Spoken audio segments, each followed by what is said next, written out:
नमस्कार। आज हम एक बहुत बड़े रहस्य को सुलझाने की कोशिश करेंगे। एक ऐसा सवाल जिसे खुद चार्ल्स डार्विन ने रहस्यों का रहस्य कहा था। आखिर ये लाखों तरह की प्रजातियां, ये जीव जंतु, ये पेड़ पौधे आते कहाँ से हैं? बिल्कुल। आज की हमारी पड़ताल का आधार है डार्विन की वो किताब जिसने दुनिया को देखने का नजरिया ही बदल दिया, on the origin of species. सही कहा। हमारे पास इसका छठा लंदन संस्करण एक ऑडियो बुक के रूप में है और आज हम देखेंगे कि कैसे डार्विन ने इस महान रहस्य को सुलझाने के लिए अपना पहला और शायद सबसे मजबूत सुराग हमारे अपने घरों और खेतों में ढूंढा। ये एक जासूसी कहानी की तरह है सच में। मतलब डार्विन ने कोई अचानक से ऐलान नहीं कर दिया था। नहीं, उन्होंने दशकों तक, आप सोचिए, दशकों तक दुनिया भर से सबूत इकट्ठे किए, जैसे कोई जासूस छोटे छोटे सुराग जोड़ता है। बिल्कुल वैसे ही। और उनकी किताब का जो परिचय है वो सिर्फ एक भूमिका नहीं है, वो खुद इस जासूसी कहानी का, समझिए, पहला अध्याय है। वो हमें बताते हैं कि वो इस नतीजे पे पहुंचे कैसे और उन्हें अपनी ये खोज दुनिया के सामने लाने की इतनी जल्दी क्यों पड़ी। तो चलिए इस जासूस की कहानी शुरू करते हैं।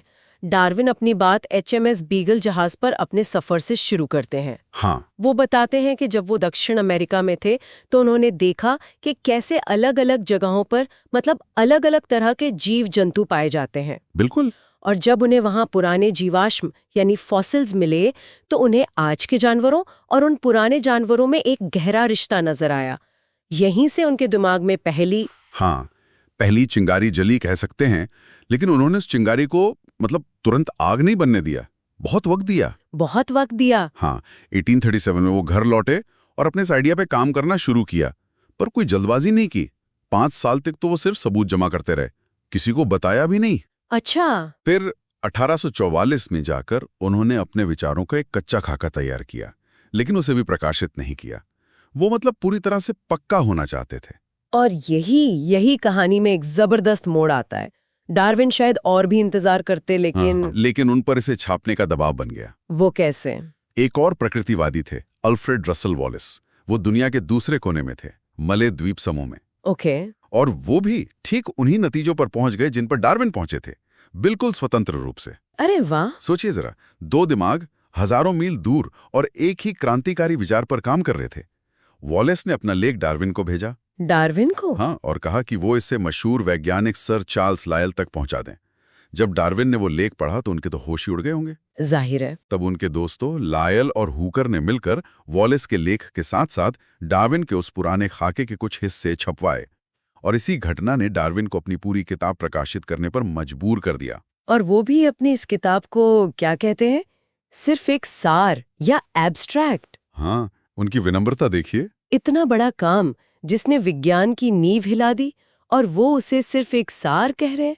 वो मानते हैं कि इसमें कई कमियां हैं, हर बात का सबूत नहीं दे पाए हैं, और वादा करते हैं कि भविष्य में एक बहुत बड़ी किताब लिखेंगे जिसमें सारी जानकारी होगी।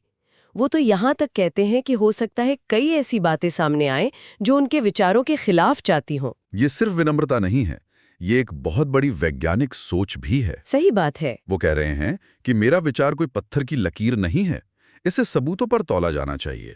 और उनका मूल सवाल सिर्फ ये नहीं था कि प्रजातियां बदलती हैं। तो क्या था? सवाल था कि कैसे बदलती हैं। वो इस बात को मानने से इनकार करते हैं कि सिर्फ माहौल या खाना पीना ही किसी जीव को बदल देता है। वो कठफोड़वा और अमरबेल का उदाहरण देते हैं। हाँ, वो बहुत दिलचस्प है। जिस तरह कठफोड़वे की चोंच, पैर और जीभ सिर्फ पेड़ की छाल से कीड़े निकालने के लिए ही बनी है, या जिस तरह अमरबेल अपने पोषण के लिए, अपने बीज फैलाने के लिए कुछ खास पेड़ों और कीड़ों पर ही निर्भर है। ये इतना सटीक तालमेल है कि ये सिर्फ एक इत्तेफाक तो नहीं हो सकता। ठीक है, तो मंच तैयार है। डार्विन ने एक बहुत बड़ा दावा किया है कि प्रजातियां बदलती हैं और इस बदलाव का एक तरीका है। अब इस विशाल थ्योरी को साबित करने के लिए वो शुरुआत कहाँ से करते हैं? किसी अजीब और अनोखे जंगली जानवर से नहीं, वो शुरुआत करते हैं हमारे घर में पले कुत्तों, कबूतरों और खेतों में उगी फसलों से। ये थोड़ा अजीब नहीं लगता? अजीब लग सकता है, लेकिन यही डार्विन की सबसे बड़ी प्रतिभा थी। उनके अपने शब्दों में, पालतू जानवरों और पौधों ने उन्हें सबसे अच्छा और सबसे सुरक्षित सुराग दिया। क्यों? ऐसा क्यों? क्योंकि ये एक तरह से इंसानों द्वारा हजारों सालों से चलाया जा रहा एक नियंत्रित प्रयोग था। अच्छा। हमें शायद जंगल के बारे में सब कुछ न पता हो, लेकिन हम ये तो जानते ही हैं कि हमने जानवरों और पौधों को कैसे बदला है। ये एक ऐसा सच था जिसे कोई नकार नहीं सकता था। तो इस नियंत्रित प्रयोग से उन्हें पहला सुराग क्या मिला? पहला और सबसे जरूरी सुराग ये था कि पालतू प्रजातियों में जंगली प्रजातियों के मुकाबले कहीं ज्यादा भिन्नता यानी वैरायटी होती है। हमारे मवेशी, हमारी फसलें, हमारे कुत्ते, इनकी नस्लों में जितना फर्क होता है उतना उनके जंगली पूर्वजों में कभी नहीं था। डार्विन ने अंदाजा लगाया कि ऐसा इसलिए है क्योंकि हमने उन्हें बहुत अलग अलग माहौल में पाला है और शायद जरूरत से ज्यादा खाना भी दिया है। और यहाँ पर वो एक बहुत ही अनोखी बात कहते, वो इस बदलाव का कारण सीधे सीधे जीव की प्रजनन प्रणाली यानी रिप्रोडक्टिव सिस्टम से जोड़ते हैं। ये थोड़ा मुश्किल सा लगता है। हाँ, और ये उनका एक बहुत गहरा अवलोकन है। डार्विन को शक था कि जब भी किसी जानवर या पौधे को उसके कुदरती माहौल से निकालकर नए माहौल में रखा जाता है, जैसे कि कैद में, हाँ, जैसे कैद में, तो सबसे ज्यादा असर उसकी प्रजनन प्रणाली पर पड़ता है। ये प्रणाली बहुत नाजुक होती है। वो उदाहरण देते हैं कि जंगली जानवरों को पालतू बनाना तो आसान हो सकता है, लेकिन उनसे कैद में बच्चे पैदा करवाना बहुत मुश्किल होता है। अच्छा। मांसाहारी जानवर तो फिर भी कर लेते हैं, लेकिन मांसाहारी पक्षी कैद में शायद ही कभी बच्चे दे पाते हैं। वाह, ये तो कमाल का कनेक्शन है। मतलब जिस चीज को हम एक कमी या फेलियर समझते हैं, हाँ, यानी बच्चे पैदा न कर पाना या बांझपन, वही चीज नए रूपों की जननी भी है। मैंने कभी ऐसे नहीं सोचा था। बिल्कुल, डार्विन यही कहते हैं, हम भिन्नता के लिए उसी कारण के ऋणी हैं जो बांझपन पैदा करता है। ये एक ही सिक्के के दो पहलू हैं। समझाइए जरा। जब प्रजनन प्रणाली पूरी तरह से फेल हो जाती है तो नतीजा होता है बांझपन, लेकिन जब वो सिर्फ थोड़ी बहुत गड़बड़ाती है, पूरी तरह फेल नहीं होती, तो नतीजा होता है भिन्नता। मतलब बच्चों में छोटे छोटे नए बदलाव आना। एकदम सही। और यही छोटे छोटे बदलाव वो कच्चा माल हैं जिनसे नई नस्लें बनती हैं। ठीक है, तो हमें ये पता चल गया कि ये बदलाव, ये वेरिएशंस आते कहाँ से हैं। प्रकृति या कैद का माहौल ये कच्चा माल हमें देता है, लेकिन सिर्फ बदलाव होना ही तो काफी नहीं है ना? इन छोटे मोटे बदलावों से एक पूरी की पूरी नई नस्ल कैसे बन जाती है? कुछ तो इन बदलावों को चुनकर आगे बढ़ाता होगा। एकदम सही सवाल। और यही डार्विन अपना अगला बड़ा आइडिया पेश करते हैं, मनुष्य की संचयी चयन की शक्ति, यानी इंसान की छोटे छोटे बदलावों को पीढ़ी दर पीढ़ी जमा करने की ताकत। बिल्कुल, प्रकृति आपको बदलाव देती है और इंसान उसे चुनकर अपनी मर्जी की दिशा में जोड़ता जाता है। वो कहते हैं कि ये किसी जादूगर की छड़ी की तरह है। और इस चयन यानी सिलेक्शन को भी उन्होंने दो हिस्सों में बांटा है ना? हाँ, एक है व्यवस्थित या मिथोटिकल और दूसरा अनजाने में किया गया यानी अनकॉन्शियस। दोनों में क्या फर्क है? व्यवस्थित चयन वो है जब किसी ब्रीडर का एक साफ लक्ष्य होता है। जैसे सर जॉन सेब्राइट नाम के एक माहिर ने दावा किया था कि वो 3 साल में किसी भी कबूतर के पंखों का कोई भी रंग या आकार बना सकते हैं। अच्छा, मतलब उन्हें पता था कि उन्हें क्या चाहिए। हाँ, वो उसी लक्ष्य को ध्यान में रखकर जानवरों को चुनते थे। लेकिन डार्विन कहते हैं कि अनजाने में किया गया चयन इससे कहीं ज्यादा शक्तिशाली है। ये मुझे बहुत दिलचस्प लगा। मतलब कोई नस्ल बनाने की कोशिश भी नहीं कर रहा और फिर भी एक नई नस्ल बन जाती है। ये कैसे होता है? ये कुछ ऐसा है कि एक आदमी है जिसे शिकार के लिए अच्छे पॉइंटर कुत्ते पसंद है। उसका कोई इरादा नहीं है कि वो इंग्लिश पॉइंटर नाम की एक नई नस्ल बनाए। वो तो बस अपने सबसे तेज और सबसे अच्छे शिकारी कुत्तों को ही बच्चे पैदा करने देता है, और बाकियों को नहीं। हाँ, वो ये अपने फायदे के लिए कर रहा है। लेकिन जब सैकड़ों सालों तक लोग ऐसा ही करते रहते हैं, तो धीरे धीरे अनजाने में ही वो नस्ल पूरी तरह बदल जाती है। 100 साल पहले का इंग्लिश पॉइंटर आज के पॉइंटर से बहुत अलग दिखता था। ये तो कुछ वैसा ही हुआ जैसे आज लोग जानबूझकर लैब्राडोodle जैसी डिजाइनर नस्लें बना रहे हैं। ये हुआ व्यवस्थित चयन। बिल्कुल।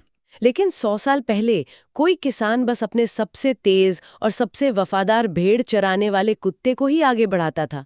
उसका इरादा एक नई बॉर्डर कॉली नस्ल बनाने का नहीं था, पर धीरे धीरे वही हो गया। ये है अनजाने में किया गया चयन। आपने बिल्कुल सही समझा। और इसी बात को साबित करने के लिए डार्विन अपना सबसे मजबूत और सबसे मजेदार उदाहरण पेश करते हैं, कबूतर। हाँ, कबूतर।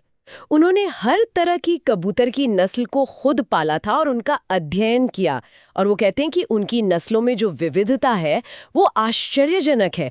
कुछ के बारे में बताइए, सुनने में ही मजा आएगा। बिल्कुल। एक है इंग्लिश कैरियर, जिसकी चोंच बहुत लंबी होती है और आंखों के आसपास अजीब सी मांसल त्वचा होती है। फिर है शॉर्ट फेस टम्बलर, जिसकी चोंच इतनी छोटी होती है जैसे किसी चिड़िया की हो। और फिर आता है पाउटर। पाउटर? हाँ, वो अपना पोटा यानी सीने का हिस्सा इतना फुला लेता है कि आप उसे देखकर अपनी हंसी नहीं रोक सकते। डार्विन ने खुद लिखा है कि उसे देखकर आश्चर्य और हंसी दोनों आते हैं। एक मिनट, और वो फैंटेल भी तो है, जिसके बारे में मैंने पढ़ा कि उसकी पूंछ में 30 से 40 पंख होते हैं। हाँ, जबकि आमतौर पर 12-14 ही होते हैं। ये तो सुनने में ही अजीब लगता है। क्या इससे उसके उड़ने की क्षमता पर असर नहीं पड़ता? पड़ता है। वो अपनी पूंछ को इतना ऊपर उठाकर रखता है कि उसका सिर और पूंछ लगभग छू जाते हैं। ये सिर्फ बाहरी फर्क नहीं है, इनकी खोपड़ी, जबड़े की हड्डियों, पसलियों की संख्या तक में फर्क होता है। मतलब कोई भी देखे तो यही कहेगा कि ये सब तो अलग अलग प्रजाति के पक्षी है। बिल्कुल। और यहीं पर डार्विन अपना सबसे बड़ा दाव खेलते हैं। क्या? वो कहते हैं कि ये सभी, चाहे वो पाउटर हो या फाइनटेल, सिर्फ और सिर्फ एक ही जंगली प्रजाति से आए हैं, रॉक पिजन, वो आम जंगली कबूतर जो चट्टानों पर रहता है। ये मानना तो उस वक्त के कबूतर पालने वालों के लिए बहुत मुश्किल रहा होगा। बहुत मुश्किल था। वे तो यही मानते थे कि हर नस्ल का अपना एक अलग जंगली पूर्वज है। इसीलिए डार्विन ने अपनी बात को साबित करने के लिए एक के बाद एक 3 मजबूत तर्क दिए। जैसे कोई वकील दलील दे रहा हो। हाँ, बिल्कुल। पहला तर्क, अगर ये 7-8 अलग अलग जंगली नस्लों से आए होते तो वो जंगली नस्लें आज कहाँ हैं? ऐसा कैसे हो सकता है कि वो सारी की सारी विलुप्त हो गई? बात तो सही है। और दूसरा तर्क क्या था? दूसरा और सबसे शक्तिशाली तर्क था प्रत्यावर्तन का सिद्धांत, मतलब पुरखों के गुण वापस लौट आने का नियम। उन्होंने इसके लिए कोई प्रयोग किया? हाँ, एक बड़ा मजेदार प्रयोग किया। उन्होंने 2 बिल्कुल अलग नस्लों को क्रॉस कराया। मान लीजिए एक पूरी सफेद फैंटेल और एक काली बार्ब नस्ल का कबूतर। ठीक है। इन दोनों में जंगली रॉक पिजन का कोई नामो निशान नहीं था, लेकिन उनकी दूसरी या तीसरी पीढ़ी में अचानक एक ऐसा बच्चा पैदा हुआ जो हूबहू जंगली रॉक पिजन जैसा दिखता था। अरे वाह! वही नीला रंग, पंखों पर 2 काली धारियां और पूंछ पर एक काली पट्टी। मतलब उन नस्लों के अंदर कहीं गहरे में उनके जंगली पूर्वज की जानकारी छुपी हुई थी, जो सही मौका मिलने पर बाहर आ गई। एग्जैक्टली। ये एक ही पूर्वज होने का सबसे मजबूत सबूत था।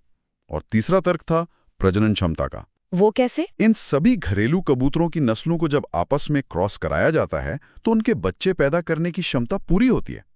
जबकि अगर आप 2 अलग अलग जंगली प्रजातियों को क्रॉस कराएं तो उनके बच्चे, जिन्हें संकर या हाइब्रिड कहते हैं, अक्सर बांझ होते हैं।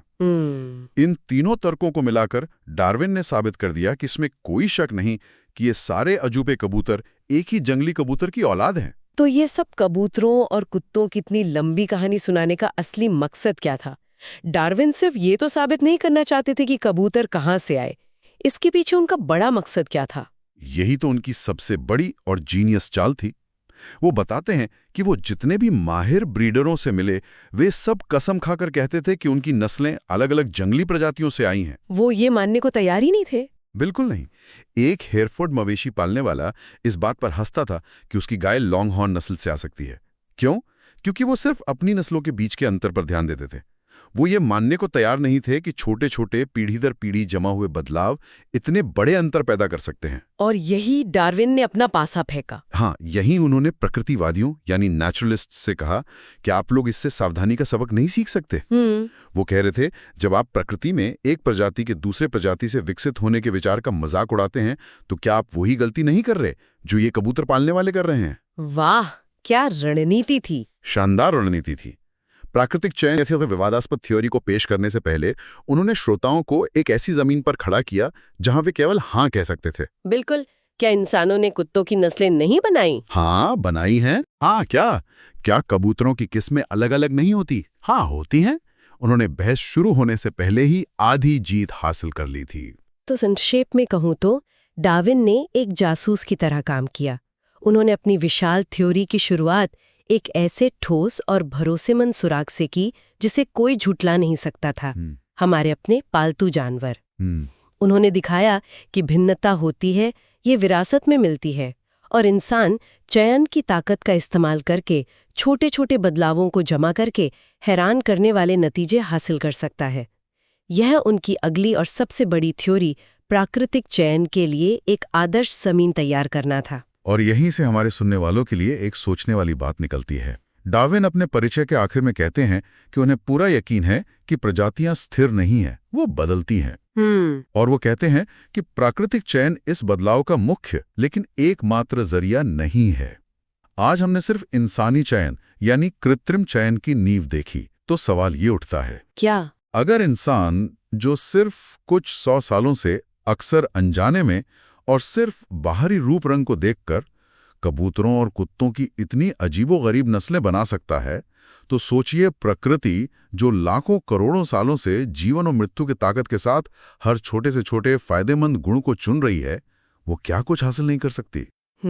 एक बहुत बड़ा सवाल। यही वो सवाल है जिसका जवाब डार्विन अपनी किताब के बाकी हिस्सों में देते हैं।